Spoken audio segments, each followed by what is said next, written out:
Bonsoir, mesdames, mesdemoiselles, messieurs, bonsoir. Nabilaï Moussa Kamara depuis Bruxelles. Chers compatriotes guinéens, voilà un autre thème sur la Guinée. Voilà, ce ne sera pas seulement politique. Je vais également parler d'autres situations, chers compatriotes guinéens. Alors, des faits divers, c'est vrai, ça se passe en Guinée. Alors, je dis donc le premier élément dans ce direct. Je vais d'abord parler de cette situation, donc de ce fait divers ou des faits divers. Alors, il est question, c'est un constat finalement, en fait, des jeunes filles, des mineurs qui sont violés en Guinée, en fait, et là, les autorités ne font rien, effectivement, pour résoudre, donc, ces cas. C'est franchement, c'est incompréhensible, c'est vrai. C'est pourquoi quand je me dis il faut se battre pour la Guinée rationnelle, parce que dans la Guinée rationnelle, voilà, des cas pareils, vous comprenez, on cherche à les résoudre, n'est-ce pas? C'est pas juste qu'il y ait des mineurs, surtout dans les écoles, qui soient violés par des professeurs. C'est pas possible, c'est inacceptable, sur le Guinéen. N'est-ce pas? Je vais parler donc de ce thème dans ce direct. Ensuite, deuxième élément, je parlerai de cette politique de 2 poids 2 mesures. En fait, il est question de Dadis Camara et Mamadi Doumbouya. Vous le savez, Dadis Camara donc a dirigé une junte militaire donc en 2009, nous le savons tous.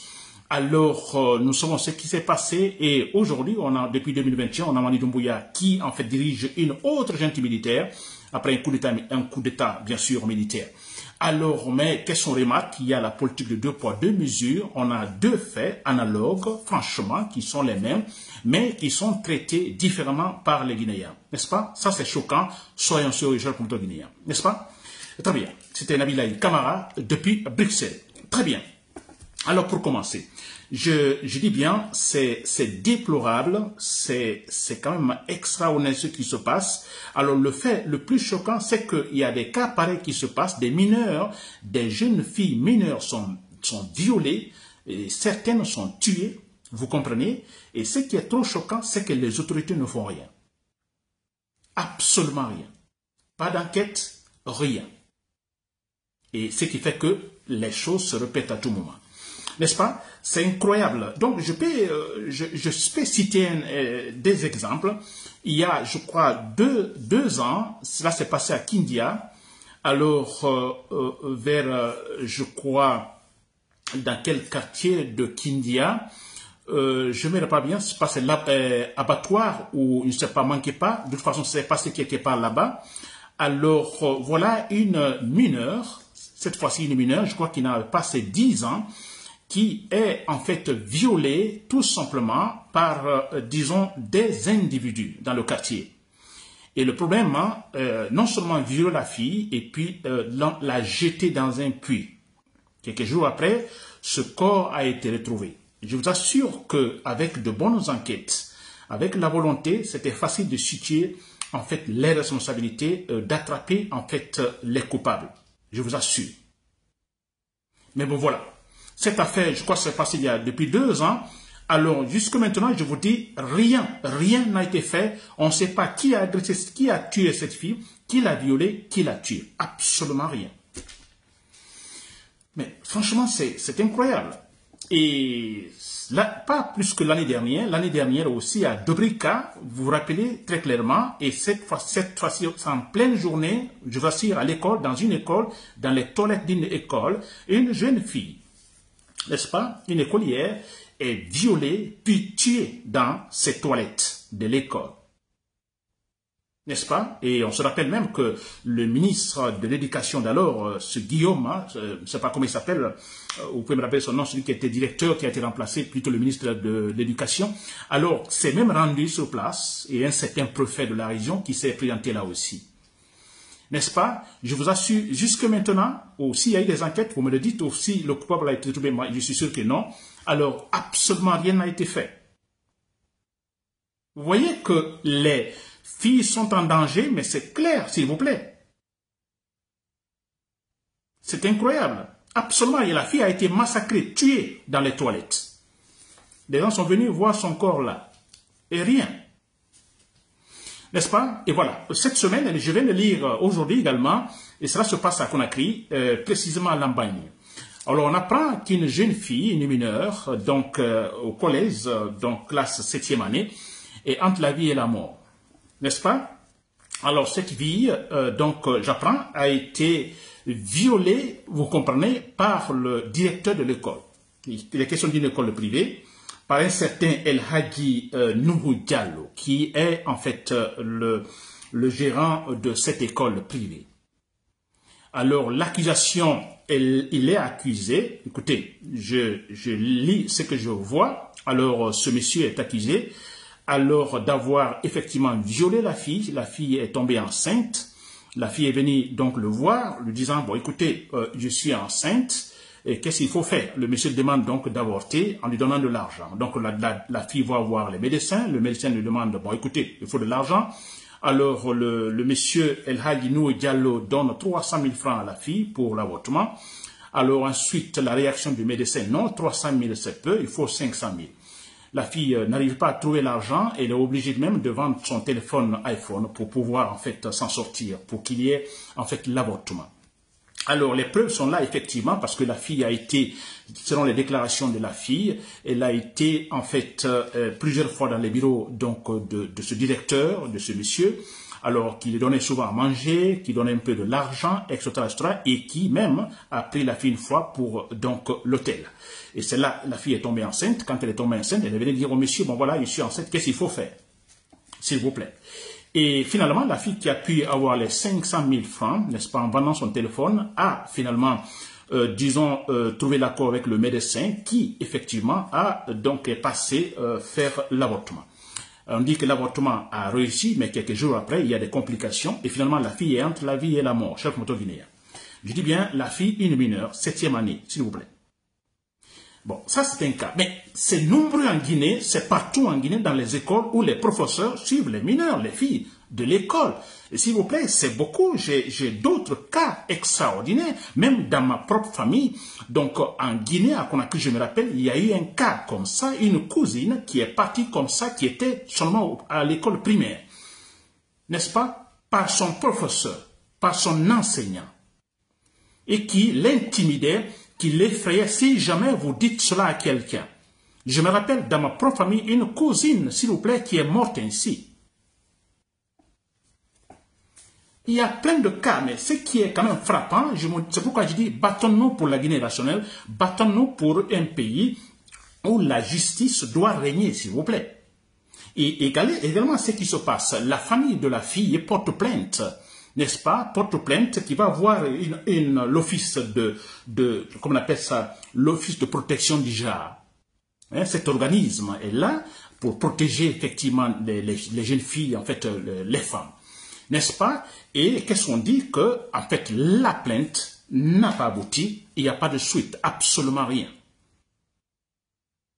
S'il vous plaît, on est en train de parler de l'office de protection. Des gens qui doivent se battre, mener l'affaire loin qu'il faut d'ailleurs pour poursuivre ce monsieur, ce suspect, monsieur El Hadji Nuhu Diallo. Voyez, c'est l'office-là qui est incapable de mener, de suivre, donc de protéger la fille. L'enquête n'aboutit pas. Et parce que le monsieur sûrement a une certaine influence. Et c'est partout comme ça. La loi n'est pas au-dessus de tout le monde. Mais s'il vous plaît, ça c'est inacceptable, s'il vous plaît. Écoutez, c'est la vérité. En Europe ici, s'il vous plaît, je ne veux pas dire qu'il faut comparer, mais tellement que, en fait, ils se sont rendus compte que, franchement, c'était mal inacceptable. D'ailleurs, la femme soit, en fait, brutalisée, vous comprenez, à plus forte raison des mineurs, s'il vous plaît. Vous touchez une mineure, seulement vous touchez une mineure, vous avez des problèmes avec la justice. En Guinée, des mineurs sont violés, puis assassinés. Rien ne se passe, s'il vous plaît. Et qu'est-ce qui se passe? On a ce gouvernement qui se bat pour autre chose. Mais quand on parle, également, c'est dommage qu'on ne parle que de la politique maintenant. Mais voilà les choses qu'il faut franchement débattre. C'est là qu'il faut créer des lois. C'est à ce point. Et non se battre pour la politique politicienne. Comment demeurer longtemps au pouvoir? Ça ne sert à rien, s'il vous plaît. On est encore donc, à ce stade-là. Comment se battre pour rester au pouvoir définitivement? Il y a pas mal de choses comme ça qu'il faut régler. Donc l'économie, bien sûr, le développement, bien sûr. Mais voyez ces cas, par exemple, déjà. les gens portent, les filles portent plainte, ça n'aboutit pas. Vous voyez une fille qui souffre, hein, qui va voir l'office de protection du genre, qui ne réagit pas. La fille est obligée de chercher l'argent, vendre son téléphone, aller avorter.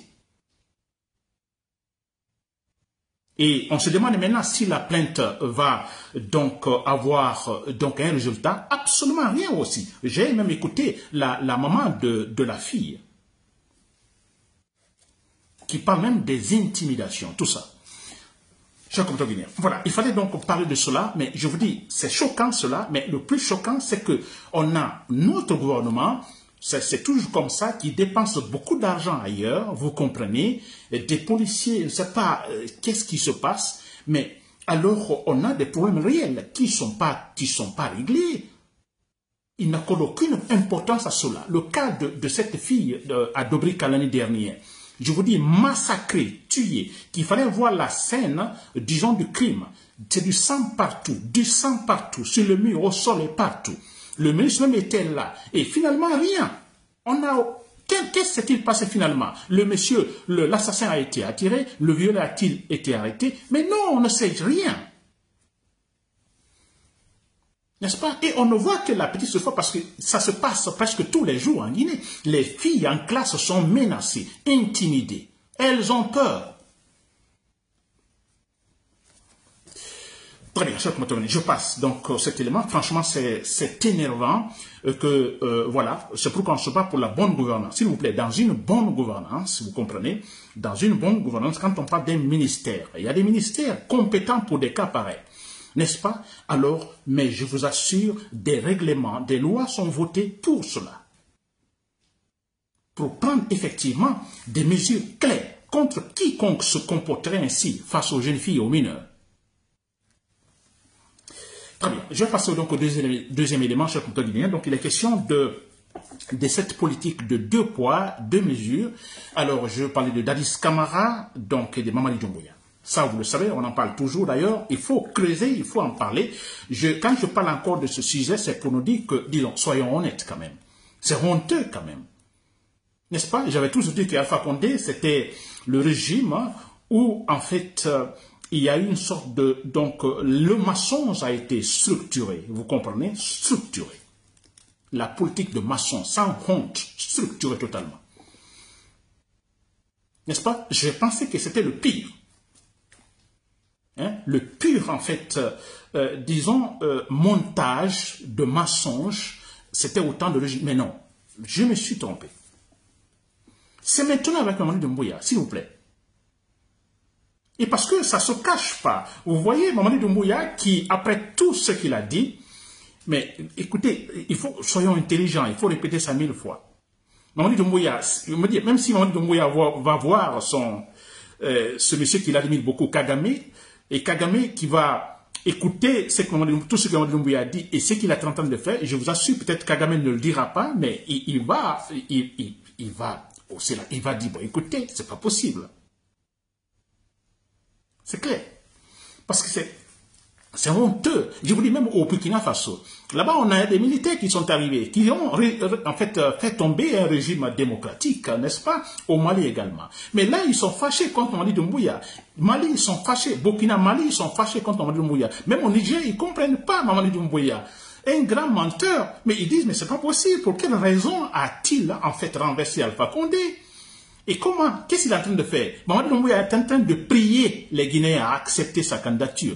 Extraordinaire. Et l'envoi de délégations forêt, en Haute-Guinée, et tout ça, en Moyenne-Guinée, partout, pour dire une prière, s'il vous plaît.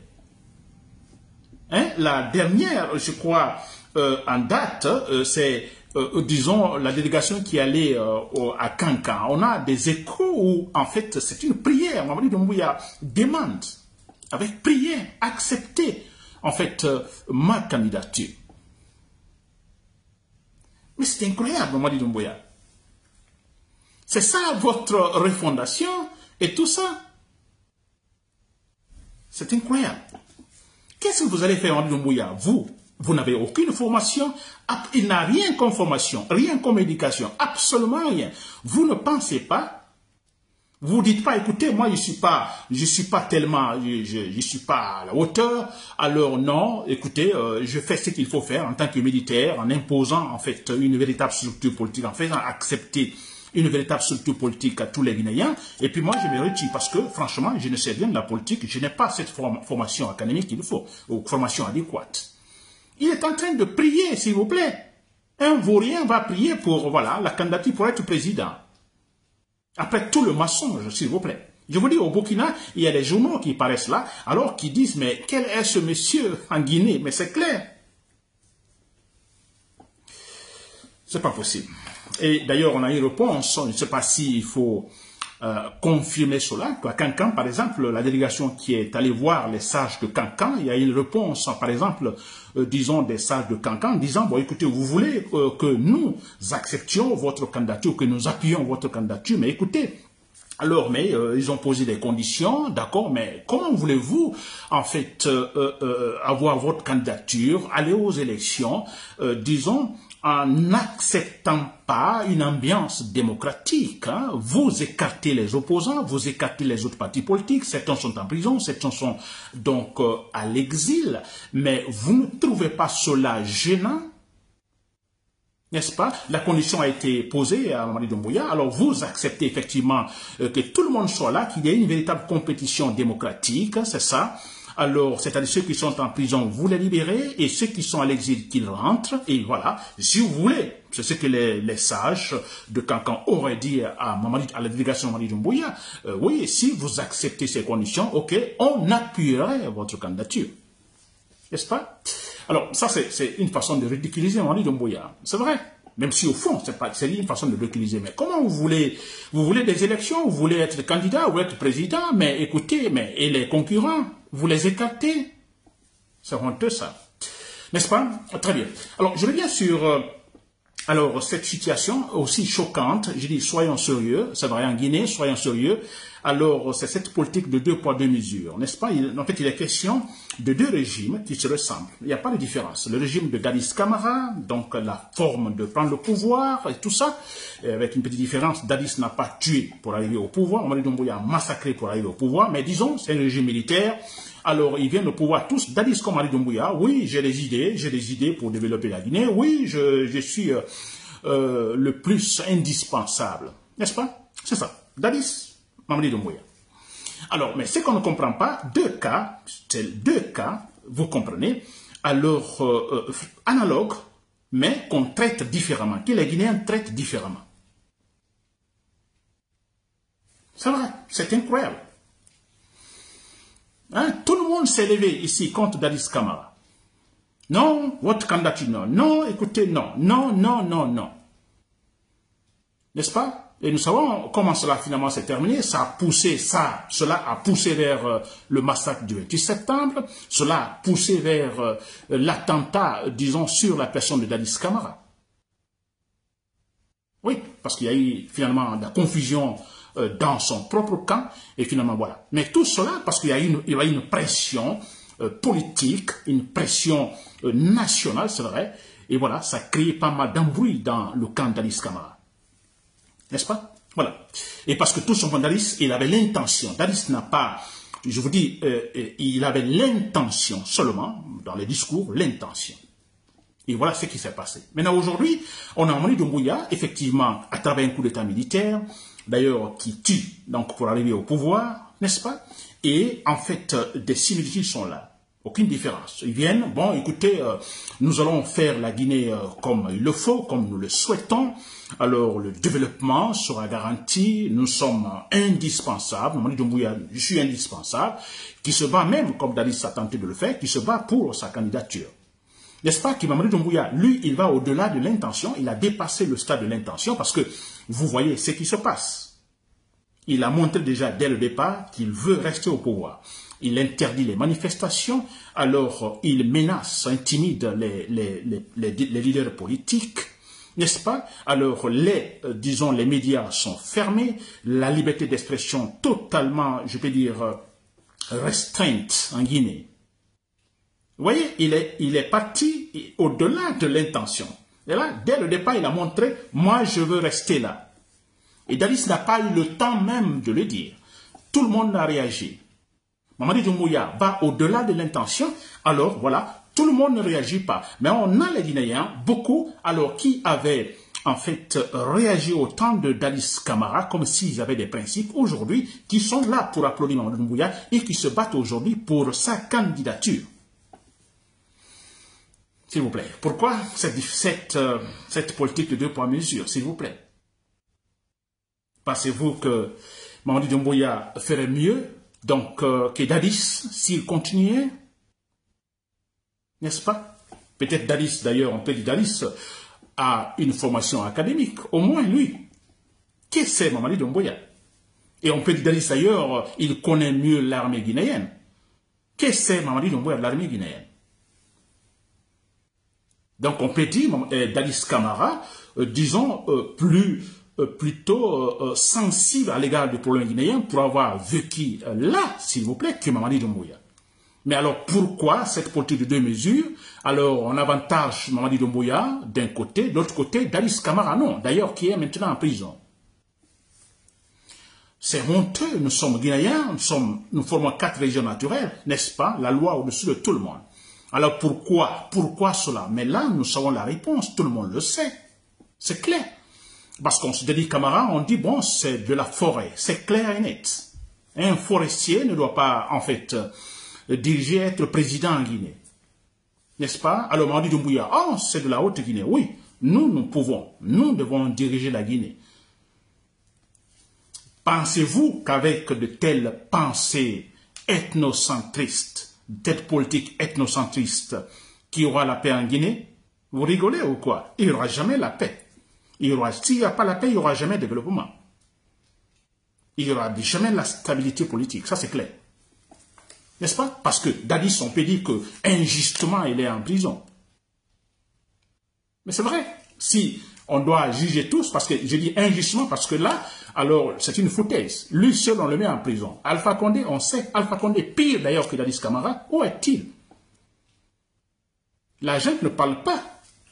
Je n'ai jamais eu cette recommandation, comment on appelle ça, une plainte, alors à l'égard de Alpha Condé. Parce qu'on a dit qu'il est sorti pour des raisons de santé, mais maintenant ça va très bien. N'est-ce pas? Alors pourquoi la gente ne facilite pas une plainte maintenant pour que Alpha Condé soit traduit devant la justice guinéenne? Pour quelle raison? Parce qu'il a tué, il a massacré, il a volé, il a fait tout. S'il vous plaît. Alors, qui ne rentre pas, parce que sûrement il sera protégé de l'autre côté en Turquie, ça c'est un autre fait. Mais déjà que nous constations de la part donc de la junte militaire qu'effectivement il y a l'intention d'arrêter Alpha Condé. Mais même ça, il n'y en a pas, absolument rien. Pourquoi? Parce qu'il est malinqué. Il est malinqué. Et Dadis, oui, Dadis, écoutez, parce que c'est un forestier, il n'est pas malinqué. Et parce qu'en ce moment, on a un certain Alpha Condé qui était leader de l'opposition. Oui, il fallait tout faire. Vous comprenez? Et tous les malinqués, tout le monde. Alors, non, Dadis, non, c'est pas possible. Et aujourd'hui, on a le leader de l'opposition, le parti politique le plus, en fait, apprécié. C'est Dalen Diallo. C'est un Peul. Non, c'est pas possible. Il ne peut pas influencer. Non, vous êtes des Peuls. N'est-ce pas? Alors, je reviens sur ce point qu'avec cela, Mamadi Doumbouya, si vous me suivez, si vous n'avez pas l'intelligence, je sais, ça c'est très clair, mais je m'adresse à certains militaires qui sont intelligents, qui m'écoutent, qui comprennent, qui savent raisonner, n'est-ce pas? Alors, suivre la logique de raisonnement, alors comprenez que, bon, écoutez, avec cela, on n'ira nulle part. Mamadi Doumbouya se bat uniquement, en fait, pour se maintenir là, au pouvoir, mais il y a autre chose, il y a ce complexe d'infériorité, et comme Dadis l'a eu, donc c'est arrivé à Dadis, c'est arrivé à Lansana Conté, c'est arrivé à Alpha Condé, c'est arrivé à Sekouba Konaté, et maintenant, avec Mamadi Doumbouya, ça ne nous étonne pas. Il y a le complexe d'infériorité, c'est-à-dire, bon, écoutez, à un moment donné, je suis président président de la transition au président de la République. Vous comprenez, je suis au-dessus de tout le monde, même au-dessus de la loi. Vous comprenez? Alors, se retrouver demain, quelques temps après, disons, voilà, sans la présidence, il ne supporte pas cela. Il ne supporte pas. Oh, moi, président! Ben là, tout le monde me dit patron, et maintenant, demain, je serai encore dans la rue, peut-être, je ne suis plus président, je n'ai plus de garde du corps. Il ne supporte pas cela. Ça, c'est grave. Mais Lansana Conté, c'est la même chose. Lansana Conté se battait pour rester au pouvoir parce qu'il s'est dit, bon, je suis déjà, il appelait les autres ses subordonnés, n'est-ce pas? Alors, comment va-t-il accepter de revenir au même niveau que ses subordonnés?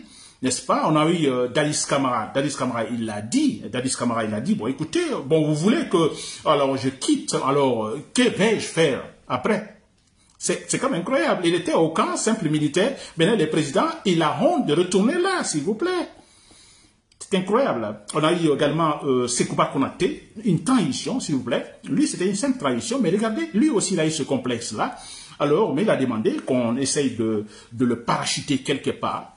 Vous voyez, alors, après la transition, on l'a vu quelque part dans une organisation internationale sous-régionale, je ne sais pas, africaine. Vous voyez, et Sekouba Konaté, vous voyez, il ne veut même pas rentrer en Guinée, qu'on l'empêche de rentrer. Non, il a le complexe, parce qu'il dit, j'ai été président, comment vais-je rentrer, alors me voir avec mes subordonnés. C'est un complexe, s'il vous plaît. Alpha Condé, voilà, lui aussi l'a dit. Alors, quelles sont les garanties quand je laisse le pouvoir? Les garanties pour moi. Mamadou Doumbouya, c'est cela. Hein? On l'a mis déjà sur un piédestal, il se voit demi-dieu, alors il ne se veut plus. Donc cet autre contexte où il ne sera plus président, il sera simple citoyen, il ne le supporte pas. Mais c'est cela, il ne le supporte pas. Alors il préfère massacrer, tuer les gens, faire tout, même si en fait cette situation de se maintenir au pouvoir n'ajoutera rien au développement de la Guinée, absolument rien, seulement assouvir leur intérêt égoïste, c'est tout. Vous comprenez, chers compatriotes, dans l'armée, je sais que vous raisonnez, il y en a plein, vous raisonnez. Voyez cela, aidez la Guinée, s'il vous plaît. Aidez la Guinée. Hein? Battez-vous pour cela, pour une véritable Guinée démocratique. N'est-ce pas? La loi au-dessus de tout le monde, où les institutions fonctionnent réellement. Comme par exemple, je parlais tout de suite de ces cas de mineurs assassinés. N'est-ce pas? Alors il faut une justice indépendante, une justice qui fonctionne réellement. Et là, chers compatriotes de l'armée, vous qui pouvez en fait initier cela en Guinée. N'est-ce pas? Très bien. Donc je vais terminer, chers compatriotes guinéens.